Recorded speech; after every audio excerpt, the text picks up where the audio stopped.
ಆಸ್ಟ್ರಾಜೆನೆಕಾ ಅವರ Covishield injection ತೊಗೊಂಡವರು ಅಥವಾ Covaxin injection ತೊಗೊಂಡವರು ತಪ್ಪು ನಡೆದಿದೆ, ಆದರೆ ತೀರಾ ತಲೆ ಕೆಡಿಸ್ಕೊಳ್ಳೋ ಅವಶ್ಯಕತೆ ಇಲ್ಲ.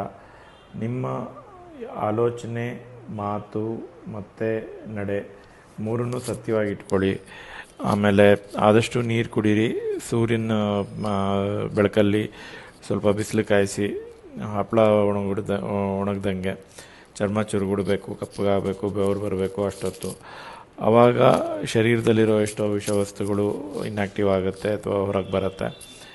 ಆಮೇಲೆ ಸಾಕಾದಷ್ಟು ಹಸಿ ತರಕಾರಿ, ಹಣ್ಣು ಆ ಥರದ್ದು ತೊಗೊಳ್ಳಿ. ಆಮೇಲೆ ಸಾವಯವ ಆಹಾರ ತೊಗೊಂಡು ಸ್ವಲ್ಪ ನಿಮ್ಮ ಆರೋಗ್ಯದ ಕಡೆ ಗಮನ ಇಟ್ಕೊಳ್ಳಿ. ಏನೇ ತೊಂದರೆ ಆದರೂ ಎಕೋಸ್ಪ್ರಿನ್ ಅನ್ನೋ ಮಾತ್ರೆ ತೊಗೊಳ್ಳಿ, ವಿಟಮಿನ್ ಡಿ ಅಥವಾ ಕೆಲವೊಂದು ವಿಟಮಿನ್ಸ್ ತೊಗೊಳ್ಳಿ. ಸೊ ಆರೋಗ್ಯನ ಚೆನ್ನಾಗಿಟ್ಕೊಳ್ಳಿ.